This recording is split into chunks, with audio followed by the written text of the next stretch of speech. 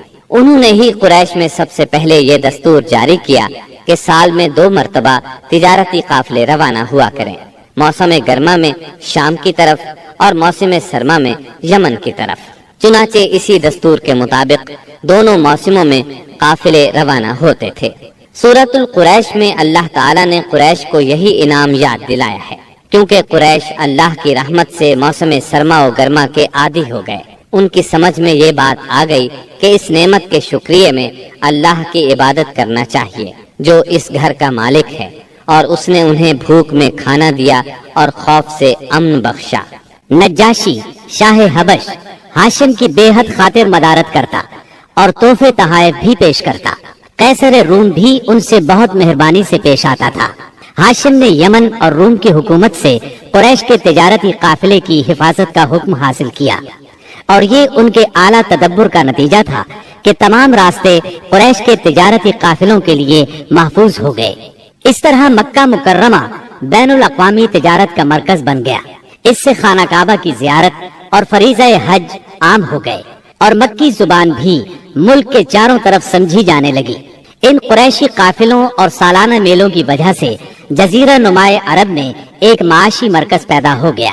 ان سالانہ میلوں میں قریش کو سرمایہ دارانہ تجارت اور قافلوں کی حفاظت کے سلسلے میں بہت اہمیت حاصل تھی۔ اس طرح مکہ مکرمہ تجارتی مرکز بنا، جس نے سیاسی مرکزیت کا راستہ کھولا جو اسلام کا کارنامہ بننے والا تھا۔ 197 عیسوی کے چند ماہ بعد ہاشم کی بیوی سلمہ بنت عمرو کے ہاں مدینہ منورہ میں شیبہ یعنی عبد المطلب پیدا ہوئے۔ بچے کے سر میں کچھ بال سفید تھے، اس لیے ان کا نام شیبہ رکھا گیا۔ شیبہ کا مطلب ہے بوڑھا۔ ہاشم کی وفات کے بعد ذمہ داریاں ان کے بھائی مطلب نے سنبھال لی تھی۔ گویا مطلب شیبہ کا چچا تھا۔ اس کی وفات کے بعد شیبہ نے رفادہ اور سقایا کی ذمہ داریاں خوبی سے سنبھالی۔ انہوں نے یمن اور حبشہ کے درباروں میں اپنی قوم کی نمائندگی بھی کی۔ ان کی ملکیت میں ایک قدرتی چشمہ بھی تھا۔ ایک دن خواب میں انہیں اشارہ ملا کہ فلاں جگہ کھود کر غائب شدہ زمزم کا کنواں برآمد کریں۔ کھودتے وقت اس سے انہیں دفن شدہ خزانہ بھی ملا جو کعبے کے چڑھاووں پر مشتمل تھا۔ عبد المطلب کو زمزم کی ملکیت کے لیے بہت دشواریاں پیش آئیں، مگر اہل شہر امن پسند تھے۔ انہوں نے طے کیا کہ کسی غیر جانبدار حاکم سے اس کا فیصلہ کرا لیا جائے۔ عبد المطلب نے یہ بات مان لی، لیکن پریشان بھی تھے، اس لیے منت مانی کہ اگر اللہ نے مجھے 10 بیٹے دیے اور وہ بلوغت کو پہنچے تو میں ان میں سے ایک کو کعبے میں جا کر اللہ کے لیے قربان کر دوں گا۔ جب 10واں بیٹا بھی بلوغت کو پہنچ گیا تو عبد المطلب کو منت یاد آئی۔ انہوں نے بیٹوں کے درمیان قرعہ ڈالا تاکہ جس کا نام نکلے اسے قربان کر دیں۔ قرعہ نبی اکرم صلی اللہ علیہ وسلم کے والد عبداللہ کے نام نکلا۔ عبد المطلب کا ارادہ دیکھ کر رشتہ داروں اور دوستوں نے دخل اندازی کی اور انہیں مشورہ دیا کہ وہ کسی خاتون عرافہ کے پاس جا کر حل دریافت کریں۔ چنانچہ عبد المطلب ایک عرافہ کے پاس گئے۔ اس نے معاملہ سن کر مشورہ دیا کہ بیٹے اور 10 اونٹوں کے درمیان قرعہ ڈالو، اگر عبداللہ کے نام نکلے تو مزید 10 اونٹ بڑھا دو، اس طرح خون بہا کی مقدار میں اضافہ کرتے جاؤ یہاں تک کہ قرعہ خون بہا پر نکلے۔ انہوں نے قرعہ اندازی شروع کی۔ قرعہ ہر بار عبداللہ کے نام نکلتا رہا۔ یہ 10 اونٹ ہر بار بڑھاتے گئے۔ جب 100 اونٹ پورے ہو گئے تب قرعہ اونٹوں کے نام نکلا۔ عبد المطلب نے 3 بار ایسا کیا تاکہ اطمینان ہو جائے۔ ہر بار 100 اونٹوں ہی کا قرعہ نکلا۔ اب انہیں اطمینان ہو گیا کہ یہی اللہ کو منظور ہے۔ واقعہ فیل کے 50-55 دن بعد عبد المطلب کعبے کا طواف کر رہے تھے کہ انہیں پوتے کی ولادت کی خوشخبری ملی۔ 75 سالہ دادا بہت خوش ہوئے۔ نبی کریم صلی اللہ علیہ وسلم ان کے پیارے فرزند جناب عبداللہ کی یادگار تھے، جن کی زندگی 100 اونٹوں کی قربانی دے کر بچائی گئی تھی، لیکن پھر اچانک وہ فوت ہو گئے۔